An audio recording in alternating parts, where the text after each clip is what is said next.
And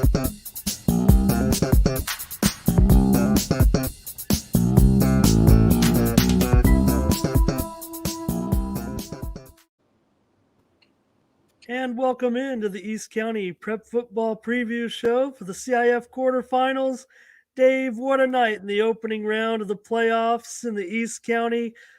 Some incredible results. The East County came out winners on opening night in the playoffs, but it's going to be a tough road to hoe in the quarterfinals. We'll break down the matchups as we go along. But Dave, what about the results from last Friday night? Grossmont stunning Steel Canyon in an all Grossmont Hills League matchup. 6 others advanced to the quarterfinals, including Dave.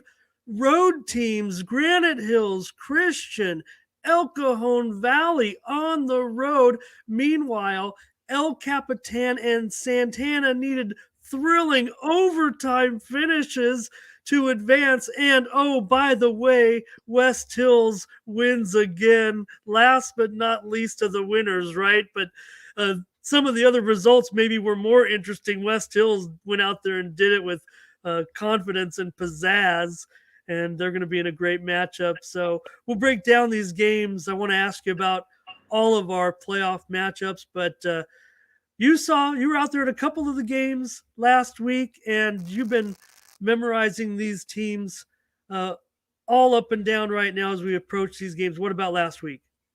Well, first of all, I was going to try my Brian Greasy invitation to start off the show.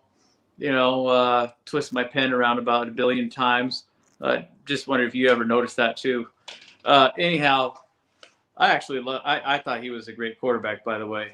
Anyhow, the first one I attended was, it's funny, I got stuck in Santee somehow again. Well, I mean, we all know because they were the closest home teams, or the only home teams really, due to how they played, how it was scheduled.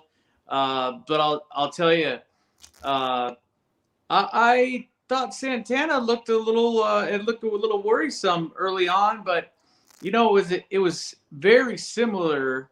It was almost like a carbon copy, deja vu of West Hills playing Imperial, as they put up the 7, and then the 7-0. At pretty close to halftime, Santana ends up, I believe it was 14-6 at the half. But I will tell you what, Imperial came to play, but at the same time, Santana's defense, and I say it week in and week out, has really been the key to their success. And it's funny too, because what Coach Estes said after last week and throughout the season, we were fortunate to speak to the head coach of Mount Carmel a couple of days ago, as he was on the Ed Carberry show, as we were talking about the recruitment night, and it was real nice to talk to him, and had great things to say about his opponent this week, in Santana, and I thought it was a real tongue-in-cheek, kind of interesting, as he said, don't tell me names, Dave, because I go by numbers. And the funny thing is he wasn't too concerned about, and I think that's a good thing in Santana's advantage, is number 28, and that's in Ethan Wright. I tell you what, that utility man right there could either have the hot hand behind center, or he could be handed the rock. He can go deep. He runs great routes. He makes great tackles. I mean, I think they could play him at safe. They could play him at DB. I think that kid could be played anywhere. And then we all also know that he is one heck of a baseball player on the baseball diamond. But I think that he could be one of the key factors. But after talking to Estes, he mentioned, that Mount Carmel is great. They have played great defense, and they'll have to play great defense this week. But he wasn't really referring to the defense so much. He said the offense really has to step it up this week and keep their defense off the field. And that's something I think they've struggled with for most of the season. And wouldn't you agree that against a team like Mount Carmel, they best keep that defense off the field and not keep them on there too long, because there's some speedy fellas. And I'll throw it to you on that in just a second. Since you talk to the head coach out there a little more often than I do, but as you mentioned, Coach Estes, both QBs, they both get they're going to take snaps on Friday, whether it's Mr. Rios or Mr. Ethan Wright. Whoever has the hot hand, they're going to be the ones that get to stay in the game. I think they're both going to stay in the game regardless. It's whether or not who's going to take the snaps and be throwing the ball. Again, you mentioned Rios. You said the number wrong. We know what you meant. Rios number 28 and Wright number 2. But right. But yeah, I mean interesting that Estes would say that, and we'll talk about that game coming up, especially just because it seemed like they were actually going with the more groomed quarterback in Rico, so Alex Rico.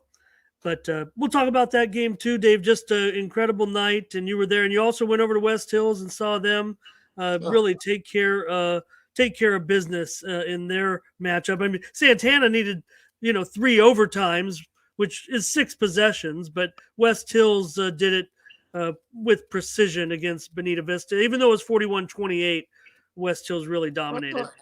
Well, real quick to touch on that Santana game again too. Sorry about that. That was it. I mean, if I'm sure everybody's seen highlights or they watched the game, it really was a Cincinnati and Green Bay game all over again. The kicker for Coach Estes even said it on Friday night. He says, as much as he was happy about winning, he really felt bad for that Imperial kicker and imagining the bus ride home after missing 3. I mean, boy, that's got to be real tough. It's funny, the referees, they weren't real decisive. It was real interesting to see, when the kicks would go up and they'd be no good. They, how it is. I mean, you stand behind those referees all the time on those field goal attempts, and they do communicate with each other to make sure they agree with the call before they both signal the call, so that they don't make the mistake of one guy saying one thing and one the other. You hear them, say good, yeah, you got it good. And then, but these guys were giving such a subtle motion. The guy was doing no good. And the man, he was saying, it was like very slow and deliberate.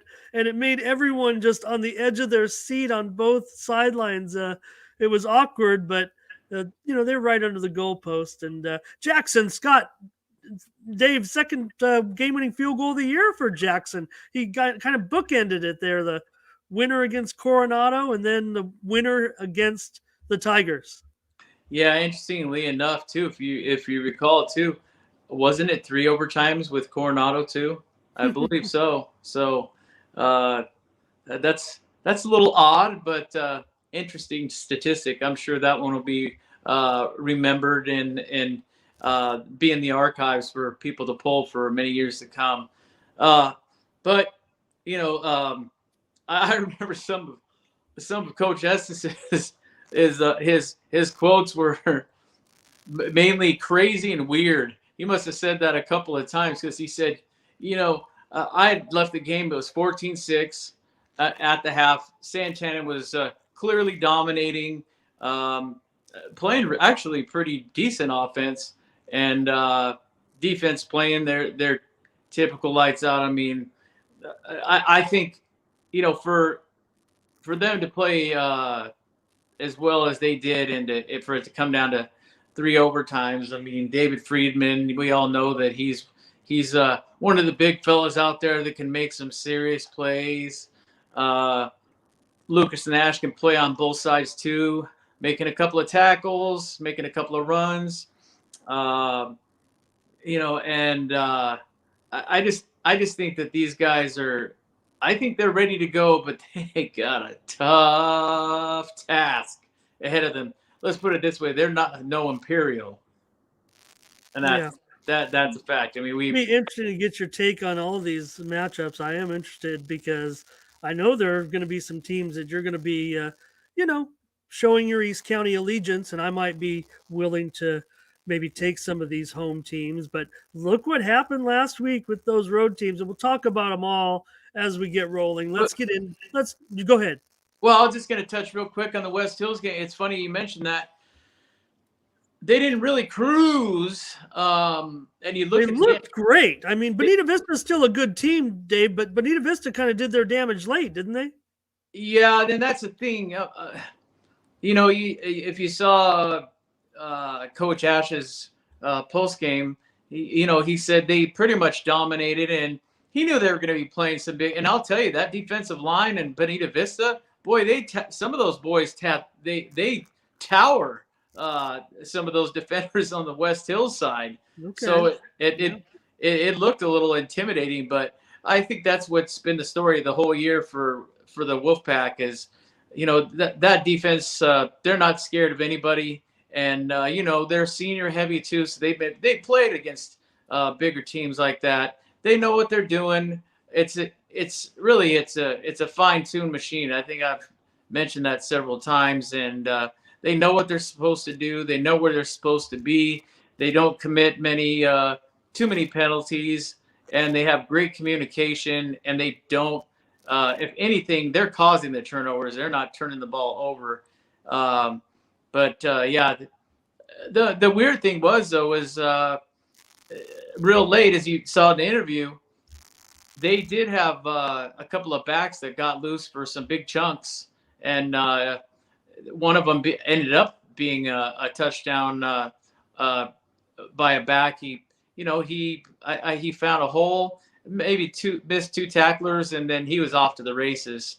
It could have been a 45, 50-yard touchdown, but no one was going to catch him. And then as you saw some of the highlights too, they had another one. Boy, it looked like it was really close, but it really wasn't. They threw one up, and great defense on behalf of the Wolfpack in the left corner there.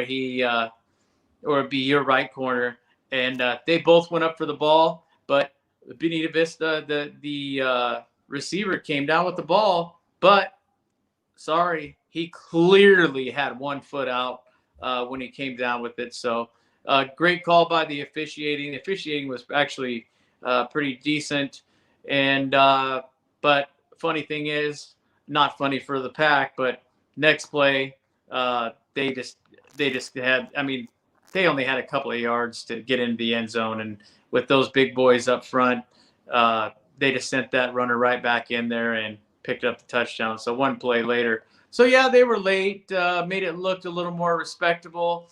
I think part of that was probably the defense being a little winded towards the end, especially those runners getting loose late. Or as Coach Ash said, it got a little hairy late. But another known fact too, he mentioned as well, is they win this game coming up that we'll talk about against Ramona. That'll be a first for winning a semi for the Wolfpack. So all kinds of big deals for them this year with the cup, with the trophy, with the 10-0 record. I mean, it's doable. They're making believers of many people, and I think if they pull one off against Ramona, I think they'll make believers of everybody in the media. And if they don't, then I think that media needs to retire. Well, we'll talk about it when we get there to that point, Dave, because I know everyone's seen the numbers. I'm sure even the players, even our parents, friends at West Hills, everyone knows maybe what the scene is going to that game. But I'm going to give you several reasons why the Wolfpack can be enthusiastic about their chances at Ramona. So let's get into. We'll talk about those road victories, as well. And I think we have to include the Grossmont Foothillers, Dave. They went on the road and won, right? Even though it was two of our teams, Grossmont or Steel Canyon, one of them was going to survive. But, this brings up an interesting matchup with Grossmont, getting a chance to visit Helix. Grossmont, what a job they did against the Cougars. They did it with defense, Dave, and also just Trenton Giles was great, but Geo Burns was absolutely electric. Head coach Chris Holmes said he had his best game of the season, even though it was Giles that got those end zone scores. It was Burns that had those big yardage gains against the Cougars. Cougars a very good effort as well. Want to mention certainly Major Gibbons, if a finish with over 1,500 yards this season.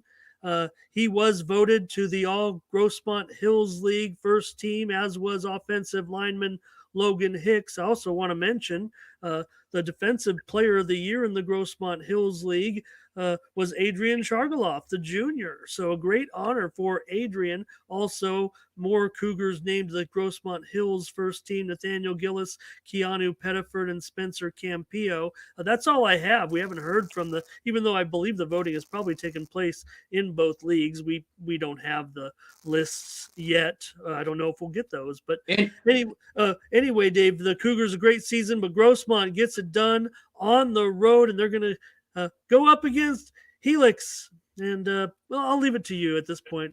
We'll get around to what I want to say. Well, I just hope it doesn't. We don't put it into a one where the 0 is in the second column there, and I'm talking about let's not turn it into 31 years that the Hillers haven't been able to defeat the Highlanders. And when I asked Coach Holmes about the way he took care of Steel Canyon, pretty much what he said there was just scheme. We made the plays that we needed to make. They made the least amount of mistakes and focused on one play at a time.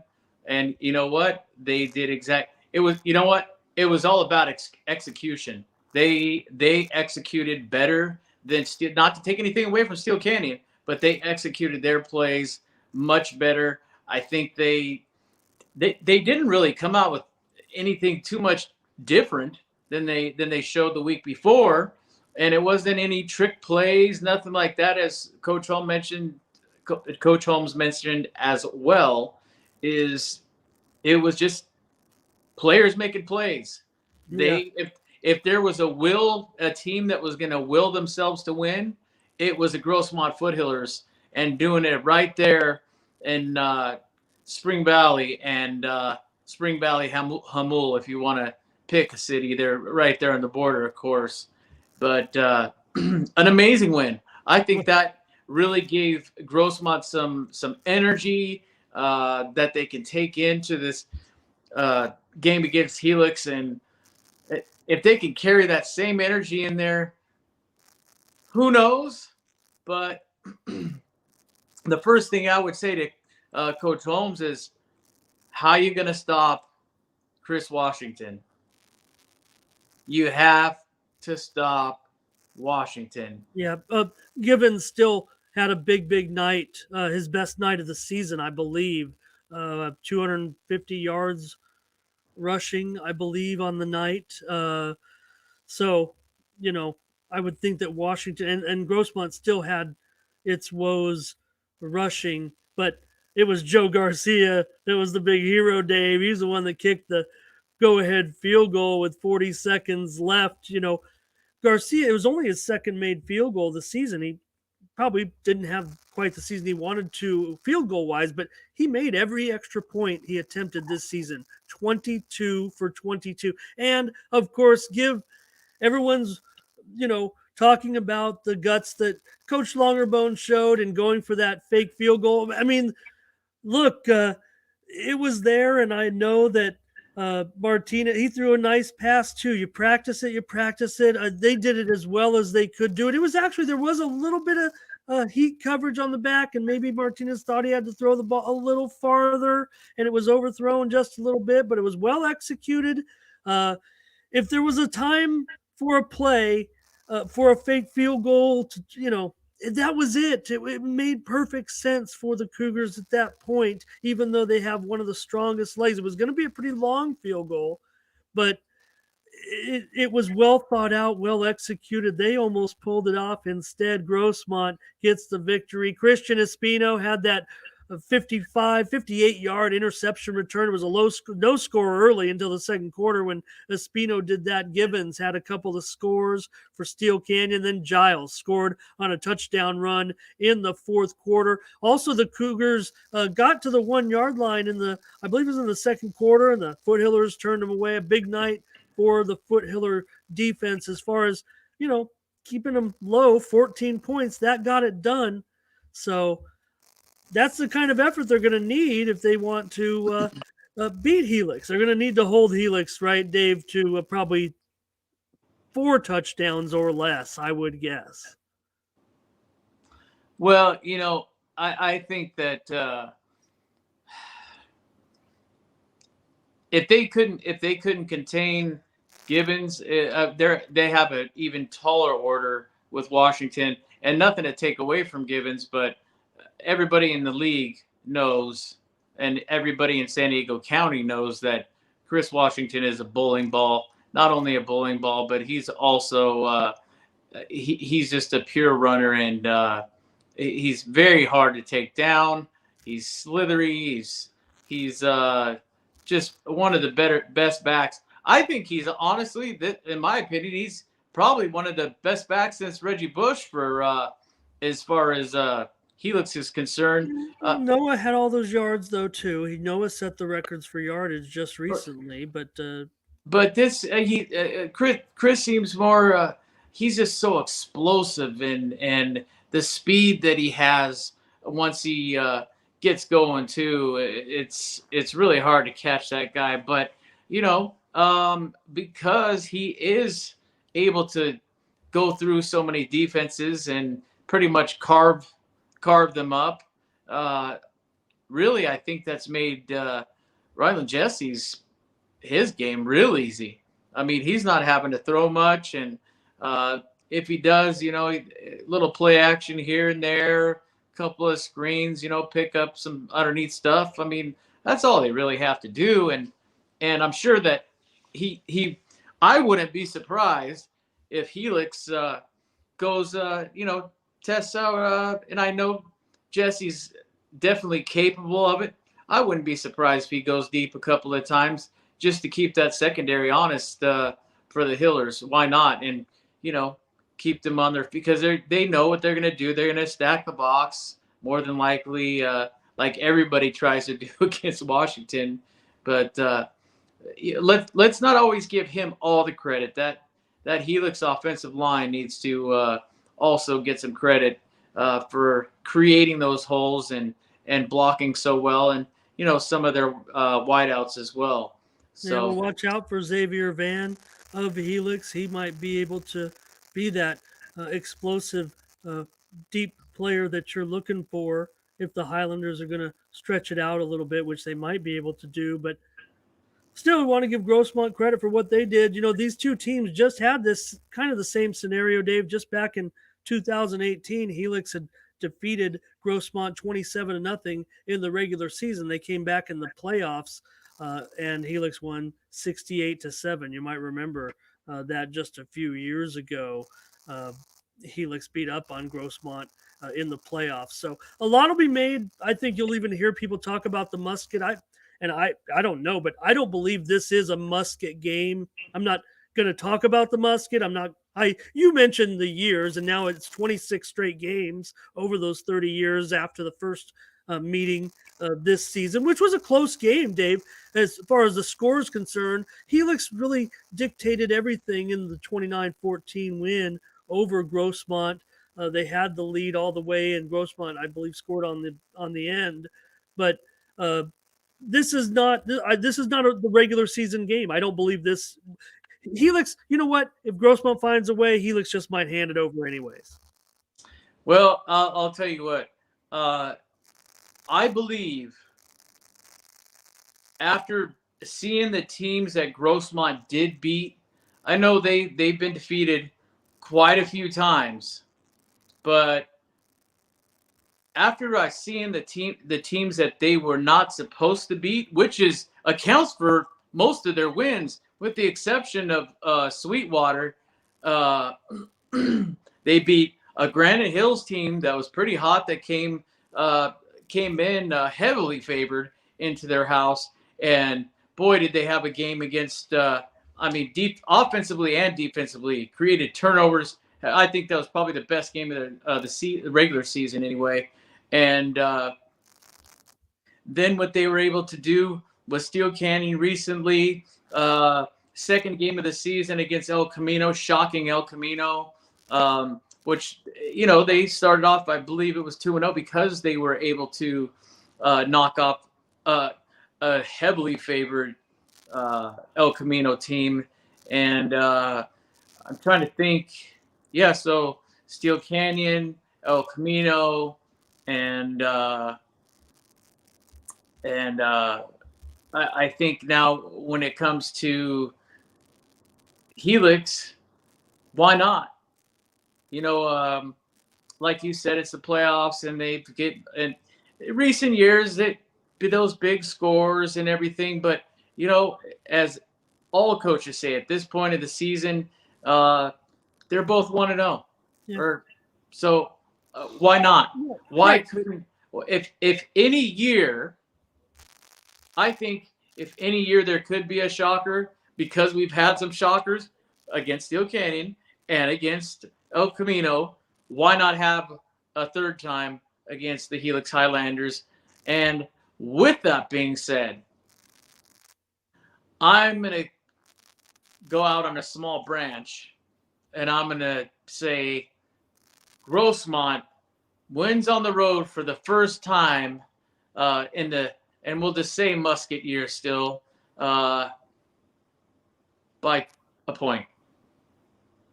By a point, you say? Yep. Okay. Well, there you have it, folks.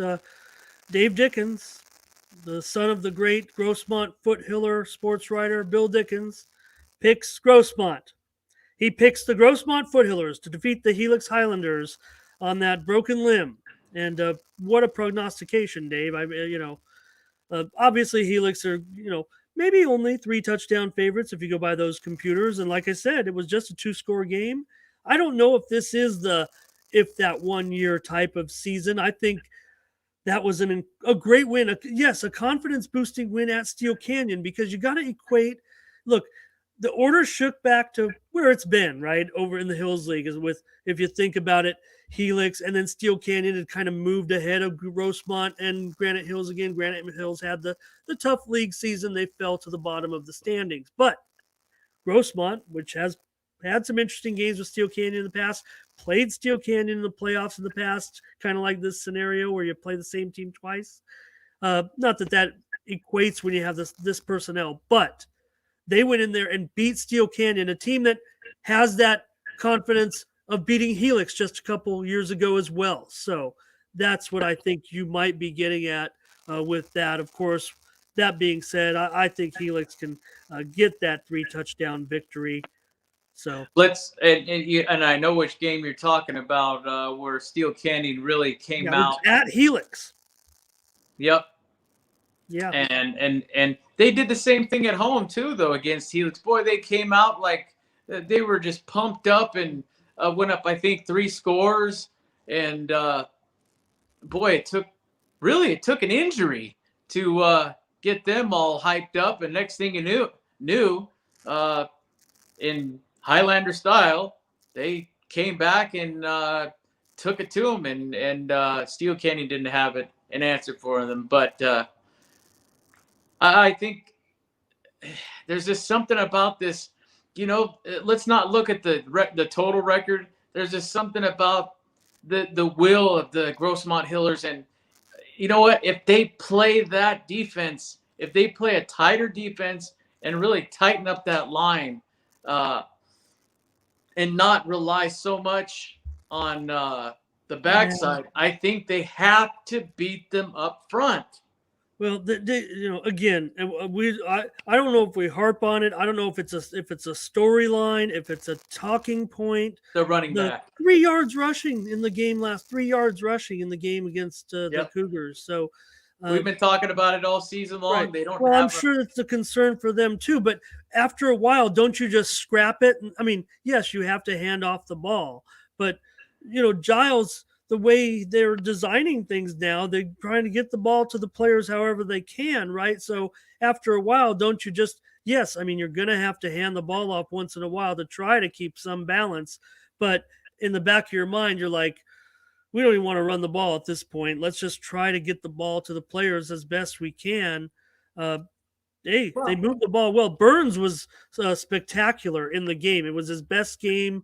I He did not reach the end zone, but I believe statistically might have been the best game of his career. well, and we all know too that if there is to be any rushing anyway, Giles will be doing that as called upon to do that as well. And he's pretty slithery himself. Not exactly the easiest guy to bring down.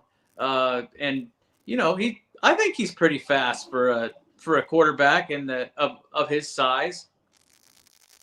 And hats off again, Joe Garcia, that game-winning field goal. So Grossmont and Helix, Dave's going with the Hillers. I already know who you're going with. No, I already said. I think they can get the.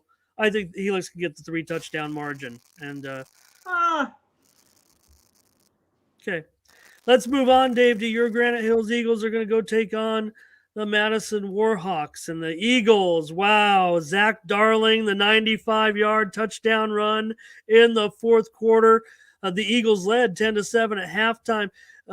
Dave, I've watched that play again. I know that everyone said that Joaquin, I'm sure that Easton Peterson was the man that blocked that field goal and picked up the ball himself. I stopped the action. I rewound it 10 times. Maybe someone in the chat can tell me I'm wrong, but I thought it was Peterson that blocked the field goal attempt and then returned it 80 yards for that 7-0 lead. But man, Darling, what a game for Zach Darling. Thomas did add a short touchdown run up the middle, but beating Oceanside on the road, Granite Hills proved that they definitely played a tough schedule and lost to some teams that maybe were better than them. And going on the road to get this victory has certainly piqued your interest this week, even though Madison has been a juggernaut for several weeks now. Yeah, but I think that Granite Hills showed that they still have some fuel in the tank. And after talking to Coach Cobbs, and he just sent me a text right now, but I can't. I asked him some questions earlier, but from recalling from what we talked about last week and how they beat Oceanside and pulling up and seeing all those banners, and I asked him that had to be intimidating to the kids, but they'd already prepped them for it. You're going to see all of these championship banners, and it's going to be intimidating. They're going to try and get in your head. They're going to try and get you penalized. Just play our game. Just play our game and keep your head in the game and ignore all the nonsense. And that, it's been a real tough thing for the Eagles this year. That's been one of their I think downfalls is they've had trouble with that. They let the other team get in their head and start jawing. And, when you're the second person, you're always the one that gets caught with the flag. And I think if they can, that alone, I think if they can avoid that, because I will tell you, I saw that last game against Madison that they played earlier on in the season. Yeah, 33-14. Same thing. Madison got in their head early. They were jawing. They were telling them this and that, and how do you like that, and really stirring the pot. And unfortunately for Granite Hills, it definitely dictated some bad field position, some 4th and 1s that weren't converted. But this is why Kellen thinks it's, as he said, they've both gotten better. They've both gotten better. That includes Madison throughout the season. But he believes especially after this Oceanside game too, that he gained a little momentum, and how they played the second half was a lot different from the first half. They were just rotating Sanders, rotating Tomasello, maybe throwing. But Dave, the statistics bore out that in the game, Tomasello, and I don't know if you remember or can describe it, he threw 33 passes. Now, Madison did get 3 interceptions in that game, but Zach Darling rushed for over 100 yards and 2 touchdowns. I think that bodes well considering how well Darling ran in the win over Oceanside. Now, Madison's a completely different animal when it comes to comparing the teams, Madison and Oceanside. But Darling had a nice game against Madison, and the Eagles ended up in that game. They threw between their 2 quarterbacks 40 passes. And Granite Hills won the total yardage, though, 327 to 94. Over 300 yards against Madison's defense. But the thing that they were doing, like I said, bad field position, too many hankies on bad decisions, and that's why he was saying they're that's why they won the game. The first and foremost reason they won the game is because they weren't letting them get in their heads. Second thing, you got the 2 passers, okay, but then in the second half, what did they do? They said they made. Coach said they made great adjustments. The defensive coordinators for Oceanside, they made some great adjustments to both quarterbacks. And then what do? They come out in the second half and they run 3 different running backs at them. Okay, you're stopping the pass. Now we're going to hit you with the ground game. And sure enough, the 3 amigos took care of Oceanside in big fashion with, as you mentioned before, Zach Darling. But let's never forget also Joaquin Thomas Jr. And let's also not forget Corey Thompson as well. All 3 of them and were Brady too. Yes, and Patrick Brady. So, I mean, if you have a rushing attack like that you can hand off the rock to 4 of your backs, and you got a 2 quarterback rotation, you know what? That's another reason why I think this offense has a chance against that Madison defense. Now let me shift over. Madison, last time they played against Granite Hills on Granite Field. I didn't mean to jump the gun on you. I was just trying to compare the rushing that Darling did to the game you're about to describe. Yeah, and I understand that, but what Madison had done was very similar.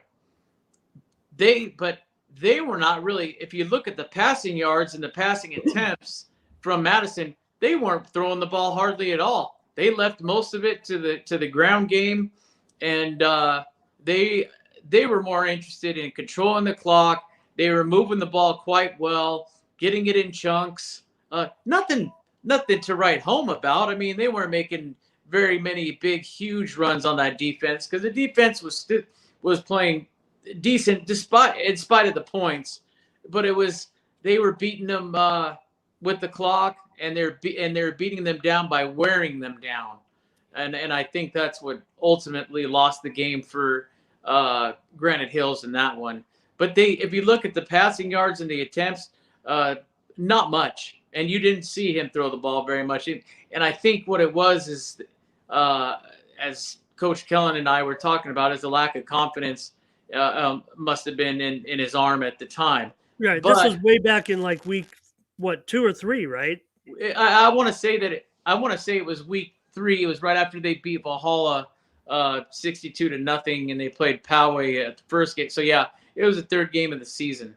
So they were already 2-0. That was their first loss on the season.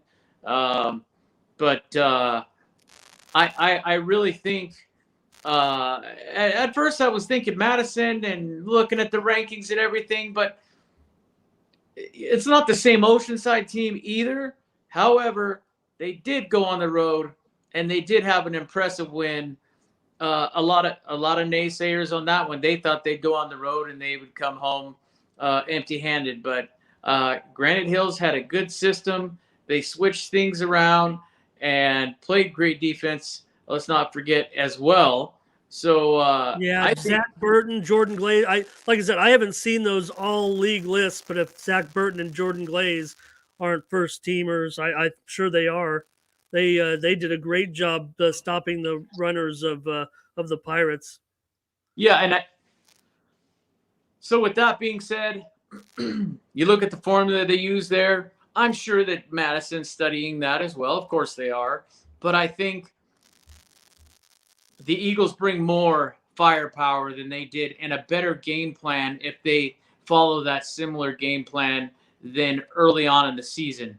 I think this game could be a lot closer. It's really hard to pick this one. I really, because I think Madison with the added passing attempts now, from what I understand, talking to Coach Kellen too, and he was just at the time he just looked at the box score, so he didn't really do his full investigation on Mira Mesa and Madison. But from what I understand, he said that he had quite a few passing attempts and was able to throw quite a bit on the secondary. And the secondary and at Mira Mesa is nothing to go easy on. I'll tell you that they're pretty good over there. So with that being said, I think Granite Hills has a shot.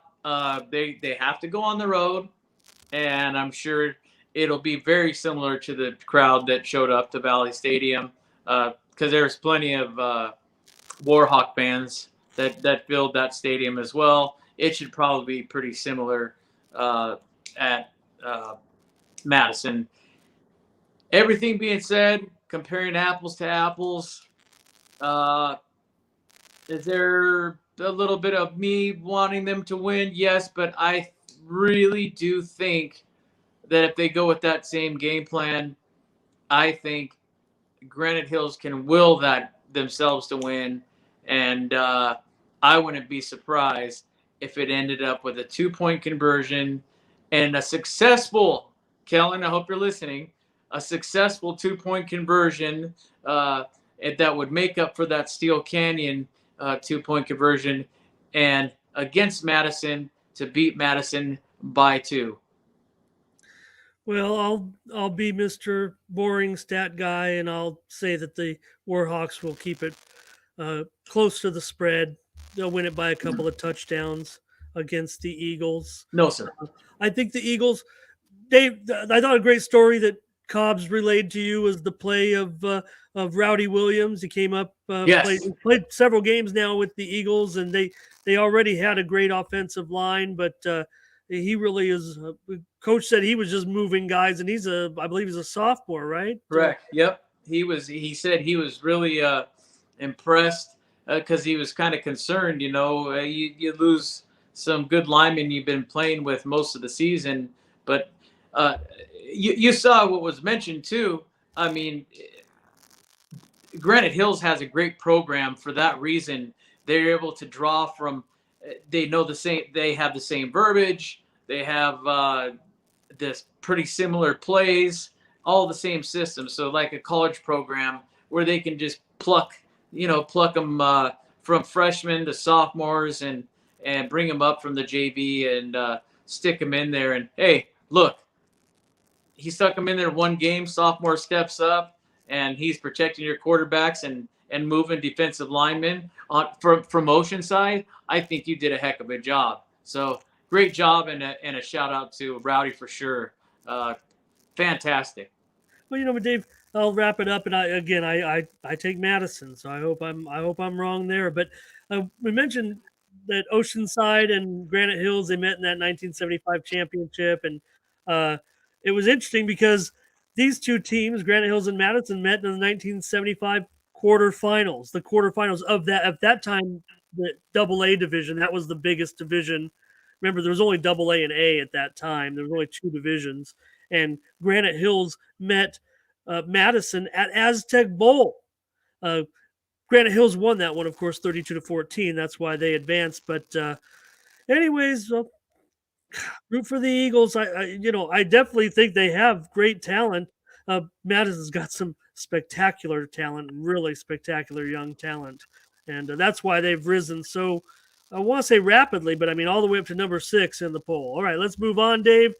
Take a look at Division 2, and wow, Dave, Christian Patriots and one of those road teams last week, knocking off the San Diego Cavers. Jake Davila passed to his longtime best bud, Joey Merritt, 3 times for touchdowns, including that go-ahead score. 42 seconds left. Christian moves on to get that matchup with Mira Mesa that we didn't get the first time this season due to the health protocols that was going on at that time. But Davila, Dave Merritt, what a night for the Patriots and a great victory against the Cavers on the road. You called it.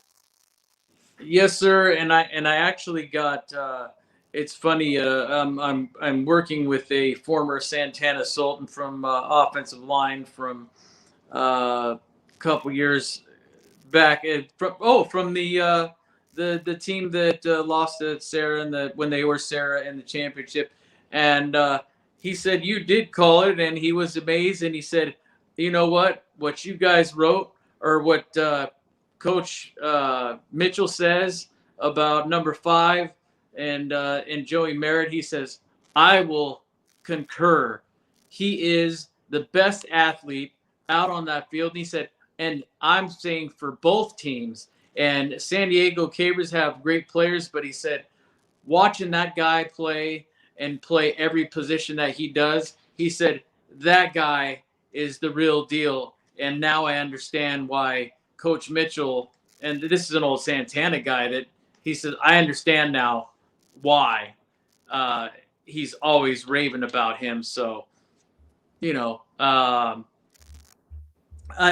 don't. I think this one though is a very, very difficult task. However, I think that last. I was thinking of that last time that that Christian had to play. You were there. That game. It was 8-0 at halftime. Is that what you're saying when they played previously last in the spring? That game, but I was also thinking about the last time that Christian played the Cavers. And I know I mentioned a couple of things about it, but with those running backs and how fast they are and their line and how great they were, I thought Christian could do it, but boy, I was concerned about all those great players that they have on San Diego's team as well. So with that being said, and then we'll get into that the Mira Mesa game of 2 years ago, or no, that was the spring. Was it in spring or was it? No, it was 2019. 19. Yeah. So I think with that being said, they were able to beat that same Cavers team that absolutely destroyed them last time they played. So in that year, you mean? Yes. Yeah, and Christian won that game, by the way, 28-10. And that's what I'm getting at. They figured it out. I think Coach Mitchell and his partner in crime, Mr. Kelly boy. I think he's and he always talks about him as like having gold as far as the defense is concerned. And you know what? With that 10 spot, I think that tells you right there. He definitely has a fantastic staff. But there again, you have to have people to execute the game plan. But you know what? Joey Merritt and the merry men that he has to lead, I will tell you what, I can't even say enough about how great that defense showed up. They gave up some big numbers again, Dave. San Diego rushed for over 400. Here I am being the naysayer again. I'm trying to give us the reality check. It didn't work last week. All of our teams won. I'm talking end zone. Not all, you know what I mean. I'm talking end zone. We could talk about numbers. They kept them out of the end zone plenty, and their offense returned the favor to that defense. Yeah. And you got to really. Merritt, and he had another long distance 80-yard touchdown. He has one every game, it seems like. I think he's averaging about 75 yards a return. But anyhow, and then, of course, let's not forget uh, Jake Devla also got the Jersey Mike's player of the game. And as you saw Are we getting paid for that? the just give us a free sandwich at least. So I guess he was chosen for that. And what was funny is you saw him with the hat on and everything. But it's so nice to see how after all these years they're such great buddies still, and how well they play together. And you see he's the one that got the nomination, but then yet he's the one carrying Joey Merritt off the field. So I thought that was a little backwards. I thought, well, if he was nominated, I think Joey should have been carrying Jake off the field. But hey, and in mentioning that to Robert Davila, Jake's dad sent forgot to mention that, sent a picture of I want to say it was at a San Diego State basketball game, and there they were, the two of them again, youngsters, and they were trying to announce at the San Diego State basketball game. So, boy, you almost wonder if I should give them a holler and maybe call them up, and we can utilize them as analysts at a couple of games. I think they'd be great because it looks like they've been practicing since they're probably 7-8 years old. Who knows? Maybe even younger than that. But back to the game, boy. I think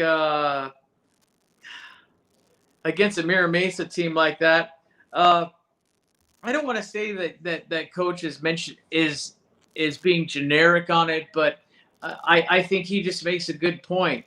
And I quote him saying, "We just want to be proud of what we display Friday night.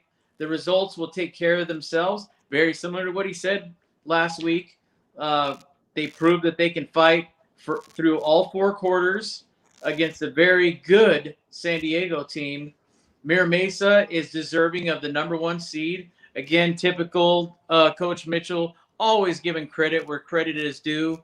That's something that I think everybody in the league and everybody in the county should admire about Coach Mitchell.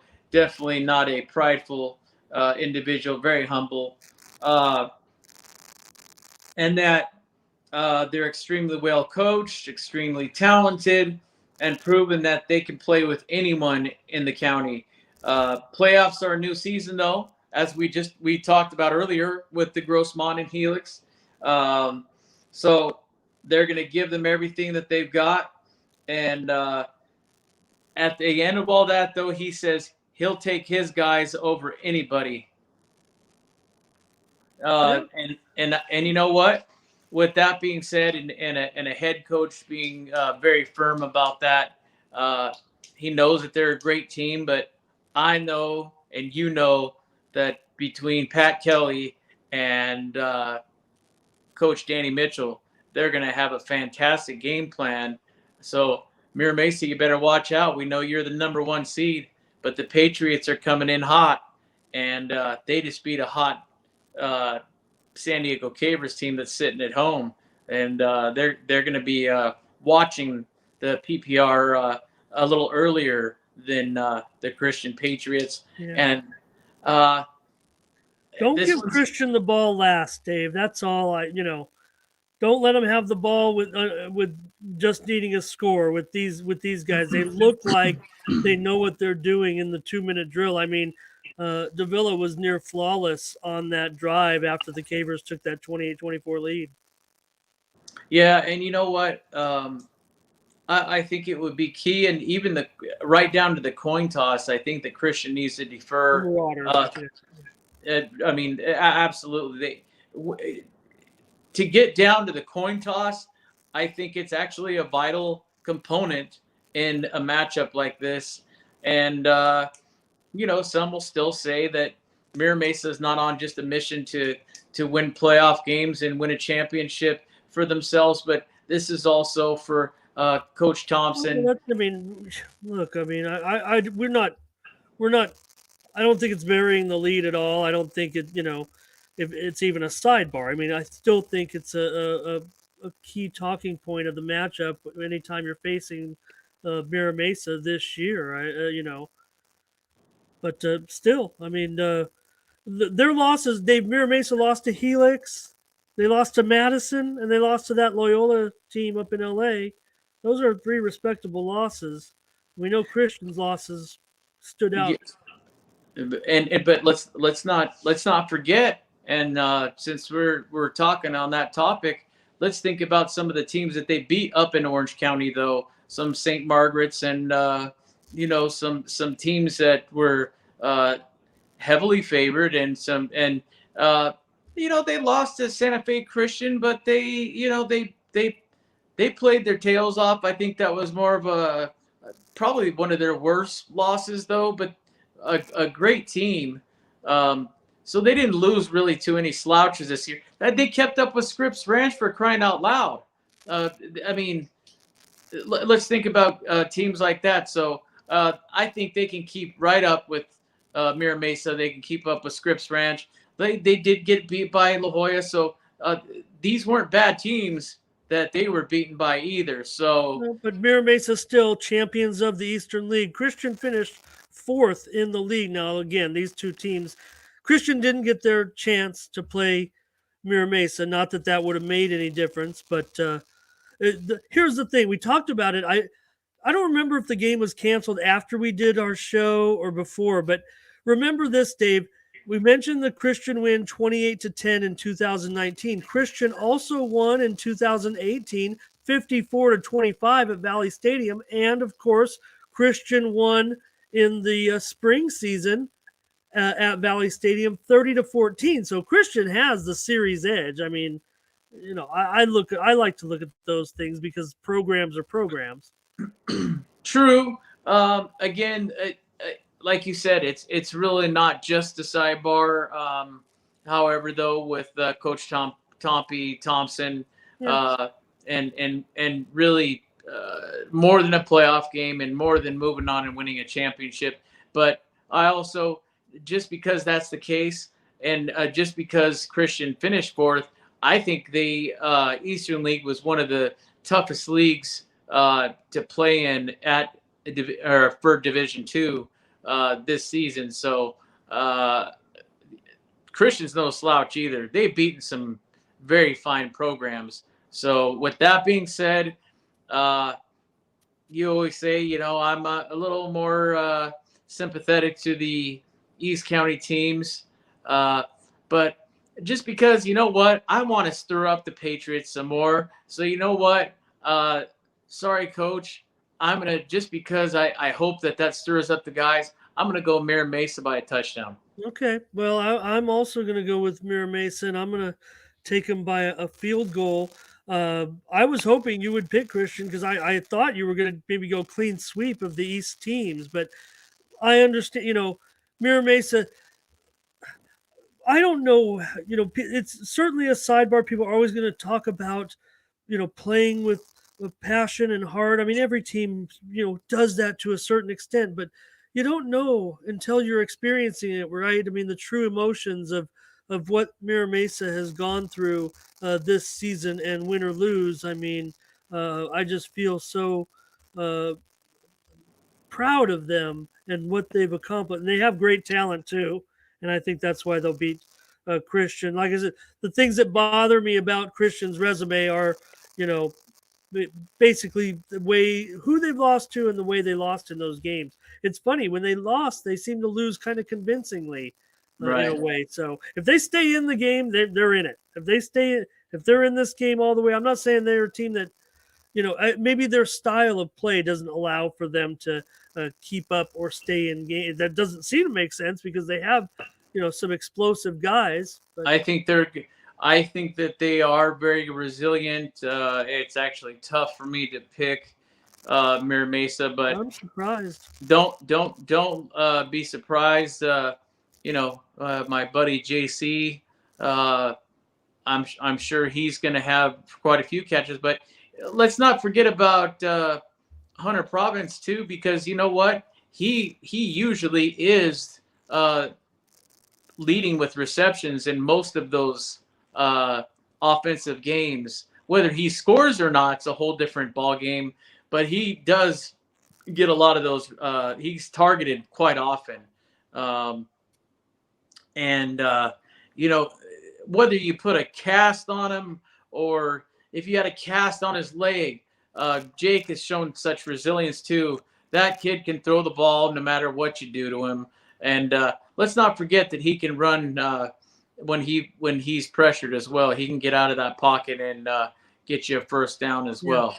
We kind of talk because yes, the Merritt is so explosive. Gustin very explosive as well, but it's almost like we think they might be more explosive than they are. But one thing the Patriots are, Dave, is clutch. So that's key. All Well, right. and Yeah. we never give enough credit to the defense has kept them in a lot of the games, but also where are most of the captains? They're on the offensive line. That offensive line has been lights out and great protection for Jake all season long. So shout out to them too for doing such a fine job up front for Jake and then Joey. I mean, come on. I mean, that's absolutely the truth. You'd absolutely have to be blind to not see that he is the best athlete on the field. And I will even go as far as this. Even though I'm picking Mira Mesa, Joey is still the best player out on that field. Oh, Mira Mesa has some real talented players. One in particular that certainly matches up pretty well with Merritt. Let's move on, Dave, to the thrilling Division III playoffs and start with the team that, well, they won their 13th straight overall game, the West Hills Wolfpack. We definitely talked about them quite a bit. Braden Oberg passed for 3 touchdowns, 2 of them to Max Conaway. 5th seeded Wolfpack were leading 21-0 before they ended up winning that game 41-14, Dave. Diego Calderon, he had a pair of rushing touchdowns, and Colin Dill had a rushing touchdown.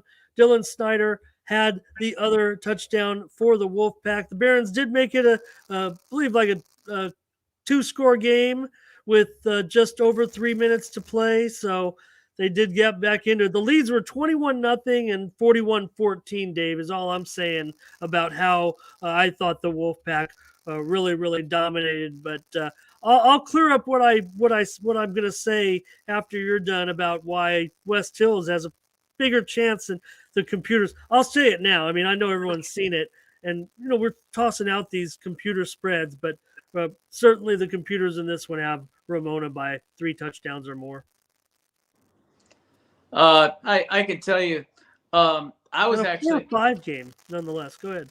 I actually was impressed that Colin Dill was in at different positions, running the ball, receiving, not behind center so much, and that didn't really happen till I want to say probably 3 minutes left in the game, maybe less, which I think is very wise because he's not just that second string quarterback waiting to play. He's a talented young man. He's another one of those Joey Merrick type players out there that is only going to get better. I mean, he's only a sophomore, and I'll tell you what, I think when he takes over for Braden, I think he's going to slide right into that position, and he's going to do more than I think he's going to do really well. And I told Coach Ash that they split the team up, as you saw in some of the highlights, and saying goodbye to the seniors. And I thought that was really cool because they do every year, or when they bring in the freshmen, they run around the whole field.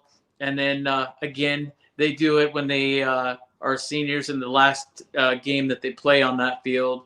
And all the nuances that West Hills does with their alma mater song and the Wolfpack chant and all that stuff that goes together. I think some people might think that that's corny, but I think it's actually unique and quite cool actually myself.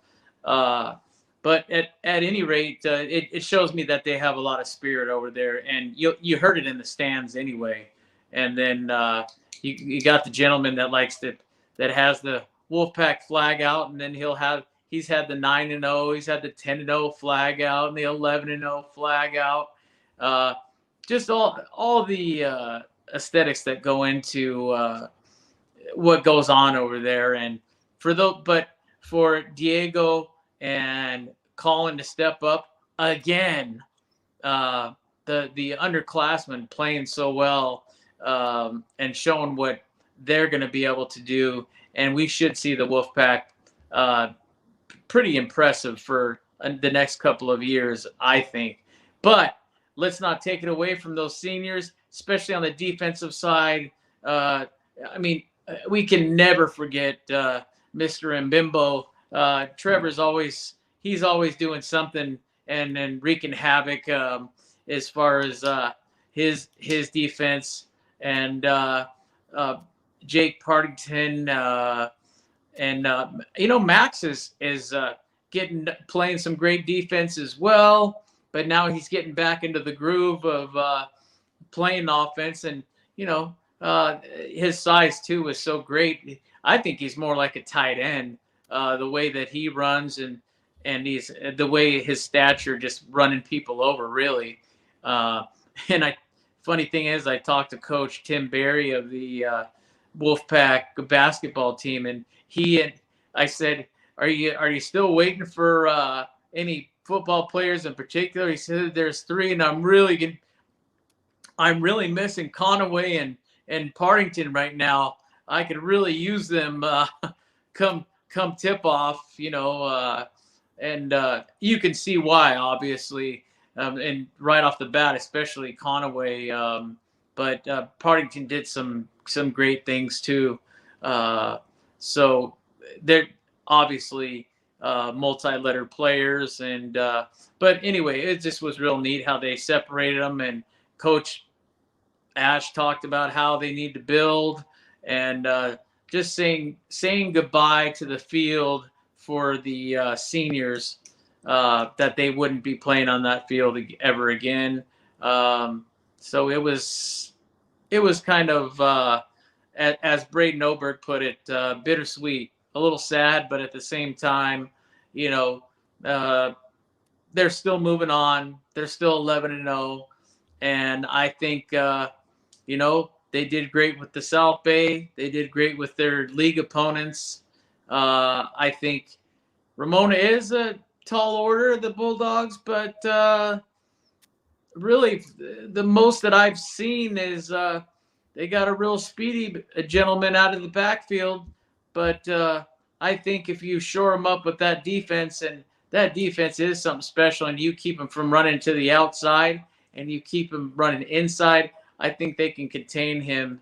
And I think that it will have to be, once again, a flawless offensive play. I think they're going to have to run the ball a little more often than they have, get some bigger chunks, and not just leave it to Braden's arm against that secondary.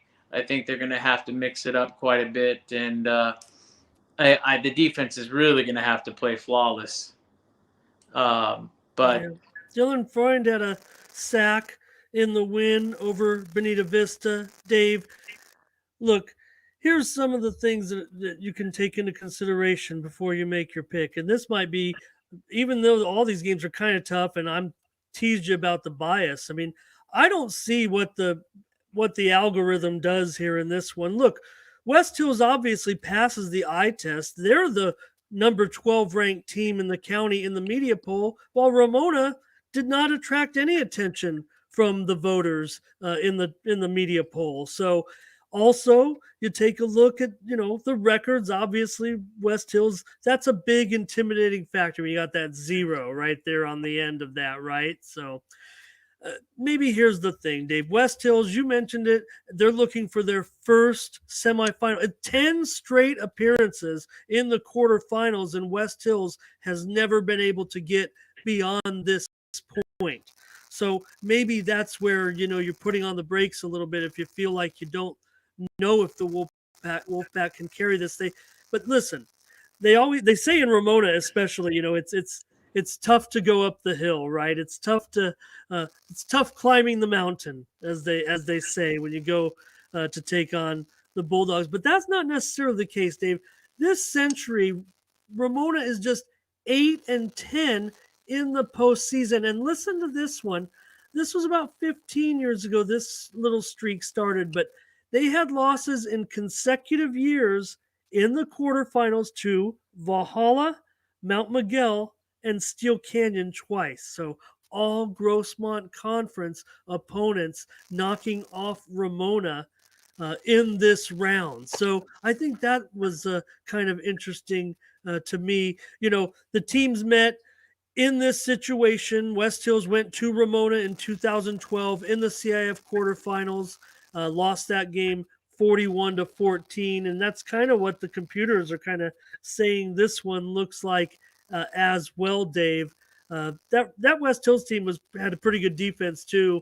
A lot of Wolfpack fans might remember Jordan Arnold, the great defensive lineman of that team. So I've got it closer, Dave. I want to hear what you say. I think if that defense plays the way that they played all year and they shore up their Speedy Gonzalez they got there, and uh, I think that they're gonna need to be really strong off the edge though, and get in there and maybe strip the ball. Create some turnovers and really take command of the game with that defense, which they're definitely capable of doing. And then you know play the offense they've been playing, but I think they need to see how successful they can be as far as picking up some bigger chunks on the ground. And if they establish that, I think that will open it up for Braden and connecting with his good buddy that he hasn't had as often. Nothing to take away from Snyder, but Dylan, we need to get it to Max as well. So he's usually if Braden's able to throw it up there, I can guarantee you Max is going to grab it, and he's in a tower over a lot of these Ramona players. So I think that's where they have an advantage. Also, I wouldn't be surprised if he's targeted quite a few times, but we got to establish that running game first, and I think that that defense needs to create some turnovers and at least get that pressure and get it into our secondary. So Mbimbo can get a pick six and run it in, and and then like you mentioned, and Dylan Friend to be able to get in there, and he's also capable of not just a sack, but get in there and get a strip sack. Benavente, all those guys on defense. I mean, it doesn't make sense. I mean, even though I'm always preaching about these numbers, Dave, I don't see it. Uh, I'm gonna take Ramona. I'm gonna take Ramona by a field goal. Well, I even though I went with Mir Mesa on the other one, I'm gonna go out on a very well. It's already snapping that limb. I'm just hanging. I'm about ready to feel like Captain Hook above the alligator's mouth that's wide open. But I'm gonna go with the Pack going 12-0 and winning by a point. Yeah, I just can't see this being a 3 touchdown game. I mean, Absolutely, look, it's no. okay.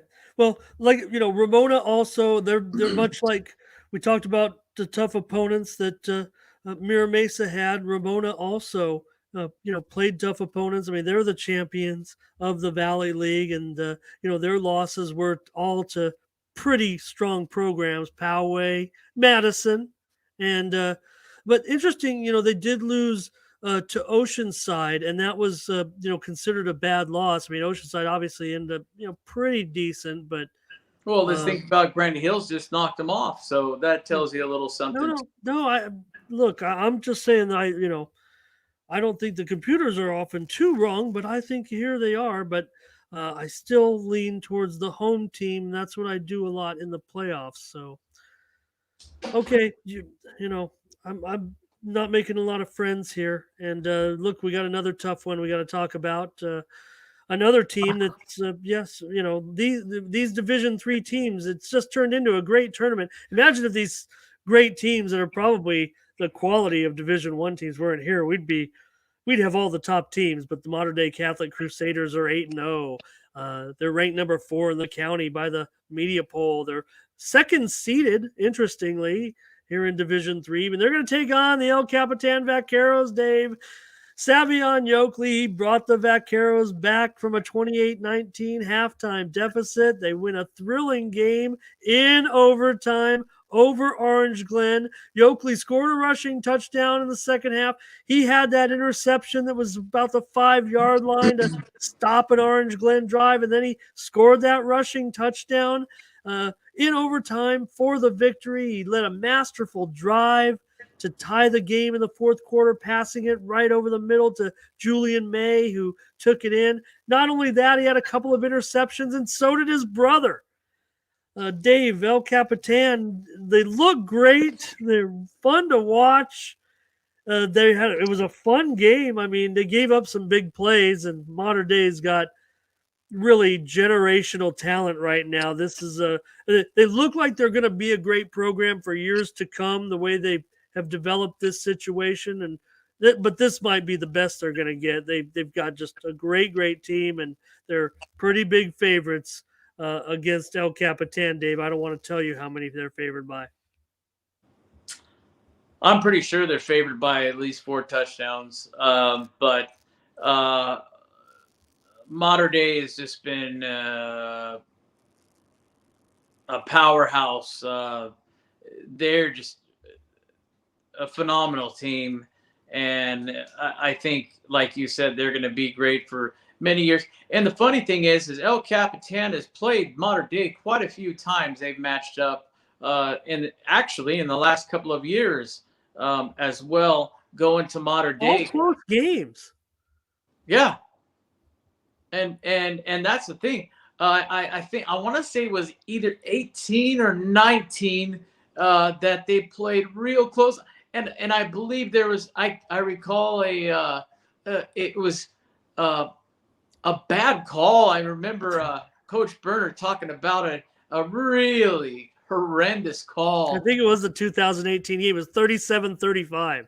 Right, and it was a horrendous call. It was real obvious, and I'll never forget that because he was pretty upset about that one. Not just so much the loss, but the and he doesn't usually complain about the officiating, but it was pretty bad. And people had talked about the replay and all that, but I do recall that like it was yesterday. But I think that the Modern Day team was a lot lesser team than this one now, and El Capitan was. I think that they actually had the upper hand at the time, and I want to say that at that time it might have been Yafat Yokley as one of the receivers, and I want to say that who was. It's hard to say who was playing quarterback because I know he was hurt some of the time. Yeah, I don't know if I'm not sure which. I don't know if it was Wade Hauser, yeah. if it were. Anyhow, I just know that game was highly contested, if I recall correctly. But with this one here, I think that the Yokley brothers are going to make it. They're going to make it competitive, whether Modern Day likes it or not. I wouldn't be surprised if they pull out all the stops. If they bring, this is the time they're going to bring Newland out, and I think that they're going to have Savi as a receiver a couple of times. Don't be surprised if you see that. And I think that Newland's got the arm to get it to Yokley. We've already seen it many times. And boy, if you can fit that ball in between the safeties or the safety and the DB, I'll tell you what. I think that if anybody can catch that and slither his way right through them, or get them both to fall, probably bump into each other. He can reverse his field and then trot right in there being untouched. So look for something like that. I think I would not be surprised. And I think that don't forget about Peace. Yeah, he scored. He scored last week. And let's not give any take away from anything from the defense as well. And Mr. Alex being back, and we wish he stays healthy as well. And that defense is that I don't want to say that they are completely consistent, but boy, when they're on, they are on. And hopefully, Coach McDade has them ready to go and ready to play. But boy, they got a tall order, and they better get some pressure on that quarterback like yesterday. But anyhow, I think because you do have the Oakleys, and I think that Mr. Newland's going to be put into the equation. He remember he threw a touchdown in last week's game to Savi, and Savi made. I'll just say it. I mean, he made a college-like touchdown catch in the back of the end zone. That's what I'm getting at. Is you might see a lot more of that because of who they are playing, and I wouldn't even be surprised if you have a piece taking a snap and throwing it. How about a double pass into the end zone? I mean, I think they're going to pull out all the stops. Don't be surprised if you see all these highlights on the PPR. The unfortunate thing, they're going to make it an event, and they are going to play hard. And I, Coach Berner, if you're out there, I hope you and your El Capitan Vaqueros pull this one off. Unfortunately, Mater Dei is one heck of a ball club, but I think that El Capitan is going to make it a game. And I think that the computers are wrong once again, and I'm going to take Mater Dei by 10.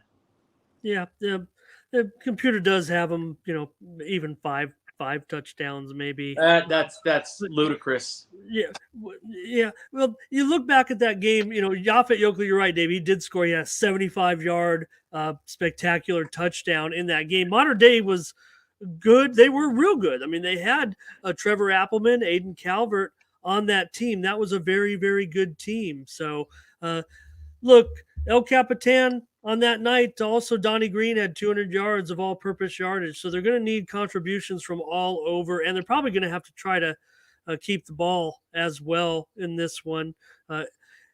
Berner said he really got some big running from Angel Diaz in the game as well, running it very hard. He scored in the first quarter of the win last week. So they got the tools. Yeah. Well, Mater Dei, they've won 5 straight. You mentioned that 2018 and 2017, it was 26-23. It was 32-6 in 2009 as Mater Dei's program has, continued to rise. Like we said, if you look at this Division III, it's just incredible. Mater Dei is the 4th-ranked team in the county, but they're second seeded in this division. That's how good this Division III is. So I've got Mater Dei taking this one down by a few touchdowns. Let's hope El Capitan makes a great game of it. We know if the way they can pull it off would be a Superman-like effort, right? From Savion Yokley and the rest of them. But really, Savi'd have to have a spectacular game. So it's going to be good. It's going to be good. Everyone wants to see it. So, all right, Dave, we'll move on. In Division III, another great team, Santana, going to go up to take on the Mount Carmel Sun Devils. Dave, this is what I'm talking about. Mount Carmel, look at them. They're ranked number 11 in the county in the media poll, but they're number 1 in this Division III. That's how the CIF power rankings shook out. Mount Carmel actually ended up with the number 1 seed. Santana looks brilliant. They have the 8-2 record, and what a performance. We talked about it already, but Jackson Scott hitting the 28-yard field goal. Logan Jordan, I want to say it was like 58 or 59-yard interception return, and also Dylan Anderson caught that touchdown from Alex Rico. But Santana wins it in triple overtime to get this meeting with the Mount Carmel Sun Devils. I have no series history on this one, Dave. The purple teams never met the red and yellow team. Yeah, and I really, after we were able to talk to the head coach from Mount Carmel, that was quite nice of him to come on too and say hello to his old friend Coach Ed Carberry from the Southwestern Jaguars. But in all due respect, he respects that Santana Sultan defense, and that is his main concern going into that game. But I also think that he was being kind to the East County fellas. But in this one here, I think even with all the shuffling around with the quarterbacks and what Ethan can do as a receiver, a running back, even Mr. Nash getting some yardage, that offense has to play really well. And I think that they need to score quickly. I think Logan Jordan needs to play lights out. I think we need to create some turnovers and get the ball, play a shorter field. I also think Dylan Anderson, he's good for at least one or two touchdowns pretty much in every game. And they're not the short ones either. They're usually to the tune of 40 or 50 yards, maybe even more of the 60 to 70 variation. But he's scoring every single game, I believe. So I don't have the stats in front of me, but that's usually the case. Lucas Nash has been slowly picking it up again. That offense has got to really play well, though. They've been relying on the defense all year. It's time for the Sultan offense to pay back and with interest to that defense that's been saving them all year long, especially in a cup at least two games I can think of that they had 5 turnovers plus and still won the game courtesy of Logan Jordan and the rest of the guys and David Friedman and all those friendly defensive guys. But this one, Coach Estes and everyone at Santana, you've had a great season.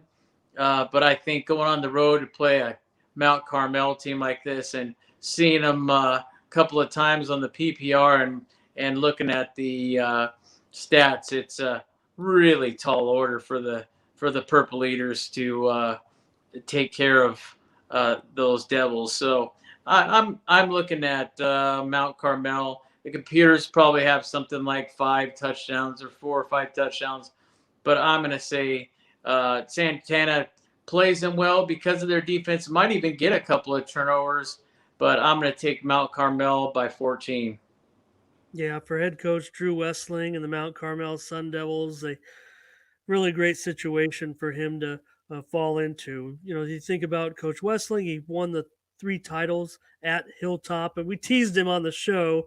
The former San Diego State quarterback who once backed up Ryan Lindley and for a brief moment was in a discussion in the paper as maybe challenging him for the starting spot, but that was just after 1 touchdown pass against Idaho. But Wessling, he's a football mind and the son of a coach, and he took the Eastlake job, and when he couldn't necessarily get the assistance that he wanted, he left the Eastlake job. Yeah, he moved on without ever coaching a game. He stood behind his principles, and look what's happened now when he falls into a situation. It would have happened wherever he would have, if he would have went to Eastlake and had that same enthusiasm with that type of talent.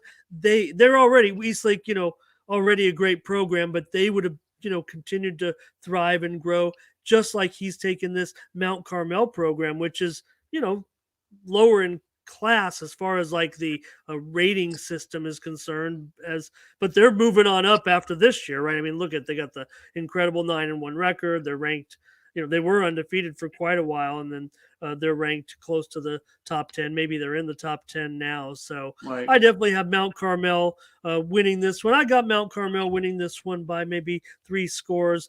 I know West Hills, everyone looks at the main computer rankings and they see that they're not even picking. I said West Hills, I meant Santana, of course, but they say Santana's going to not score in this game. So I challenge you, Santana. I think certainly the Sultans can get a couple of touchdowns if they can. If they can, they're in the game. I think Mount Carmel can. They might be expected to score, Dave, 4 or 5 touchdowns, but if the Sultans can get 2 scores, they can be in this game in the second half. Dylan Anderson, I'll tell you, he's going to catch at least two touchdown passes. Mark my words. Okay. And it'll be a great learning experience for, Rico, if he's the quarterback of the future, to go up against this team. And look, there's no reason the Sultans aren't going to continue all this winning, right? It just happens year after year. And even when you think maybe they're a notch down from the other 2 teams, and, let's say the other 2 contenders this year anyway, right?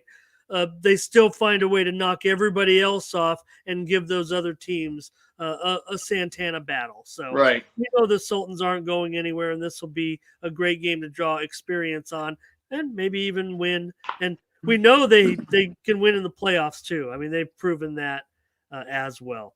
I know. We're heading to the a game that's already been played at the beginning of the year. So let's bring her up. Right. It's funny you mentioned that, Dave. And I want to talk about the Braves' performance, but the Braves and the Bucks. I remember this used to be like they were the opening game of the season every year. It was always the Braves and the Bucks that would play the first game of the season for many. I want to say it was like, right when I was getting out of high school. It's like 1987 to like to the turn of the century. These 2 teams played every year. But what can you say, Dave, about the performance of the Elko and Valley Birds? Look, it says 21-14 on the scoreboard against Army Navy Academy, but the Braves led 21-0. And yes, Army Navy did put up a formidable challenge to get back in the game, but the Braves were the better team on the field. Kal-El Gordon, he scored a touchdown after the Braves executed an onside kick. How did they see that coming with this team? It was a brilliantly executed onside kick, by the way. Daniel Jacobs, 90-yard fumble return for a touchdown, and Omar James scored a 2-yard touchdown. The Braves had a 3-score lead at halftime, Dave, and held on for the 21-14 win at Army Navy Academy. Look, I thought it'd be a tough game. I thought the Braves, it was a tough game, but Army Navy Academy, they just haven't really had the playoff success. And how about this, Dave? The Braves, talk about playoff success. This was the first time for the Braves to win back-to-back years in the playoffs in school history. Never have they won playoff games in consecutive seasons. And that's a testament to Mr. Humble himself, who Coach Osborne would pass along all the credit to his players and coaching staff. But when you see something like that happen, that's on you, Coach. That's on you. You have gotten the Braves to this point to win playoff games in consecutive seasons. Congratulations to the Braves and the Braves that I know there are a couple guys that were on that 2019 team that are pretty good players on this team right now. Well, my question first is I know that he didn't play in the last game. My question, and I think that's the biggest difference maker, is whether or not Clash Osborne is going to be able to start the game versus the Braves. Yeah, well, I think he is. I think he's in there, right? I think he's back and in there. I didn't hear any different, but I'll tell you what, even if he's in there and he's not 100%, that I know people don't like to talk about that, but that does, that gives the Braves it evens out the playing field a little bit there. But we know that our other team went out there too. Mountain Empire went to Mission Bay, and they didn't fare too well out there either. Um, and I think, but I think this El Cajon Valley team, I think they have a few more weapons though on their team, and not to take anything away from Mountain Empire, but they had the injury that really prevented them from going further into the playoffs.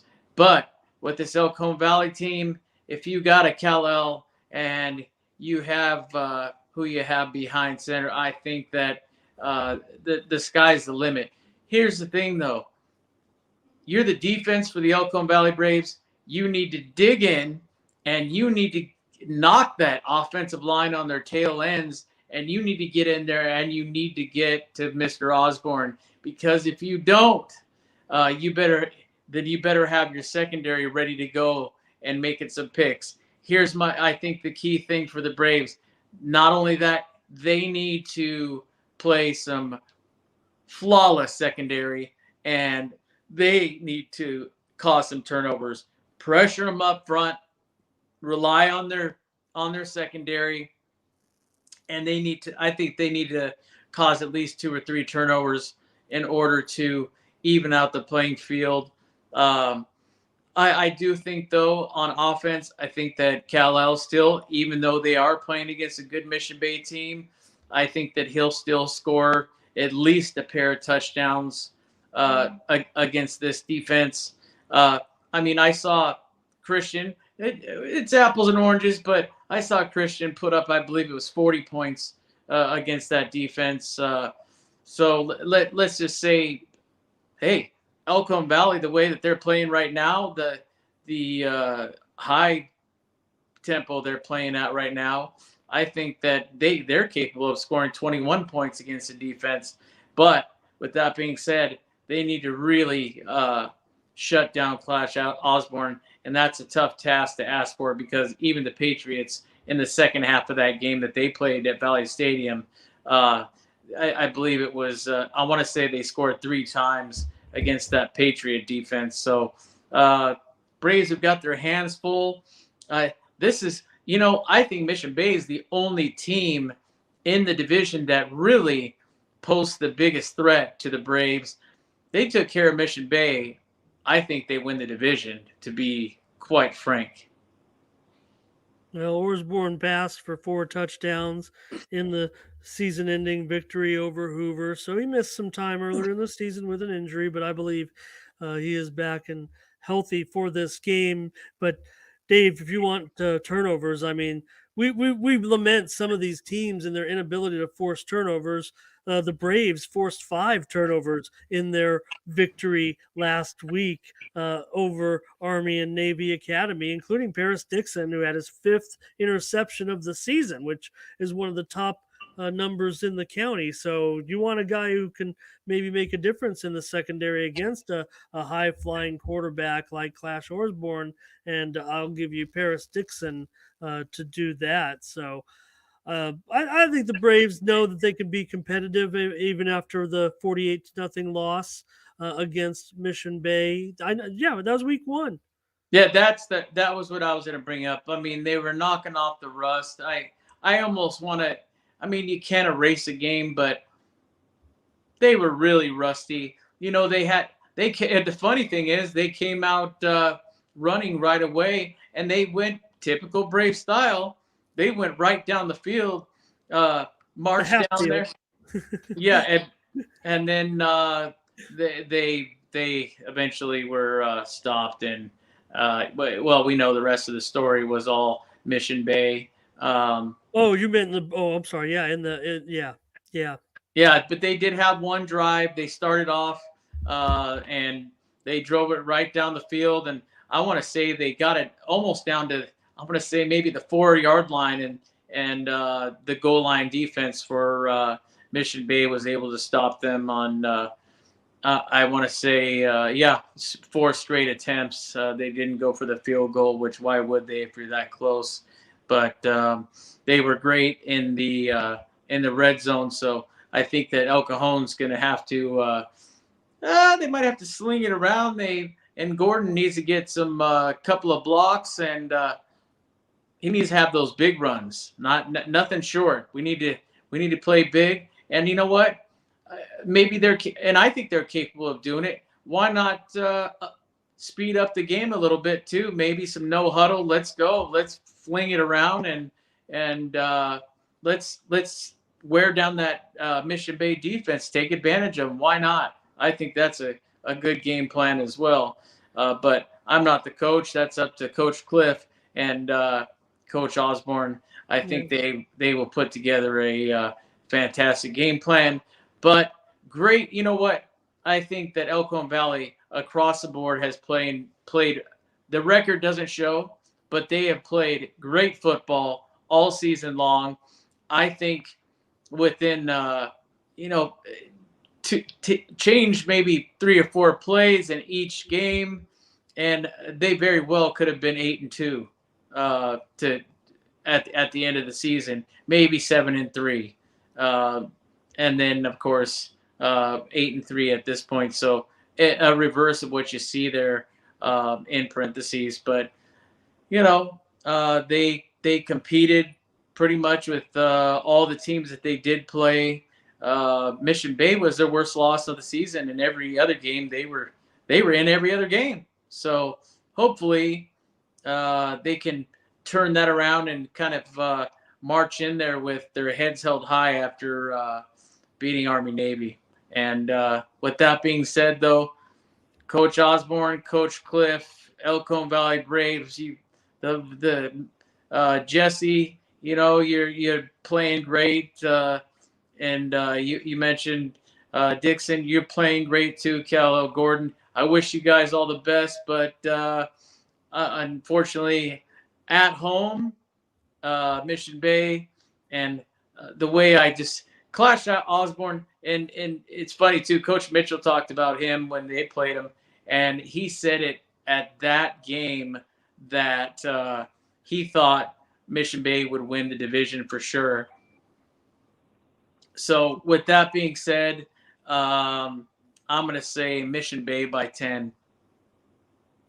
Okay, fair enough. I mean, the computers definitely have Mission Bay by at least 4 scores. So I definitely, am going to think it's going to be closer than that. I've got Mission Bay probably by a couple of touchdowns, also a couple of touchdowns.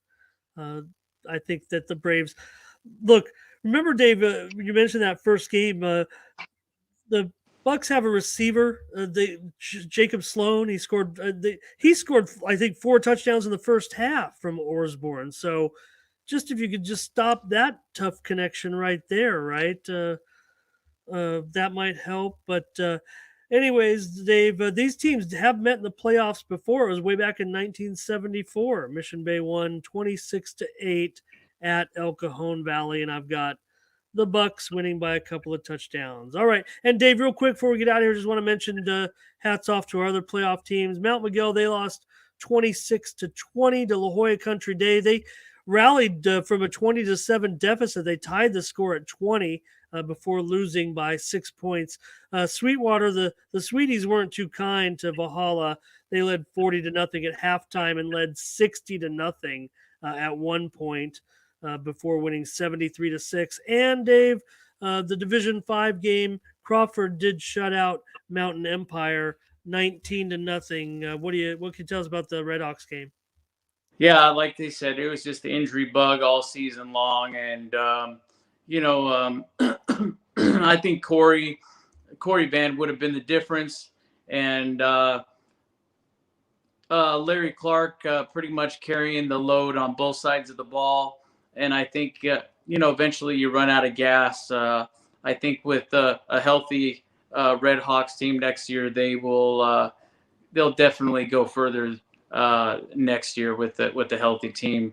So, they were in some close games. They had some blowouts, really an up and down season, but my hat's off to them. They did,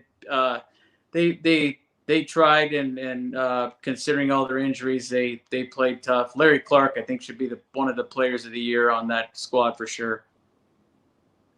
All right, Dave, great job, and hopefully we got another show. If we get if we get swept, I don't know if we'll have another show. So I hope we're back here next week. Obviously, we'll get one out of Grossmont and Helix no matter what. But and we know a few of them are going to win. We're going to spring some upsets out there. After all, we did it last week. We're the East County, so we're going to do it this week too. Yes, All sir. right. For Dave Dickens, I'm Ramon Scott. Thank you for joining us.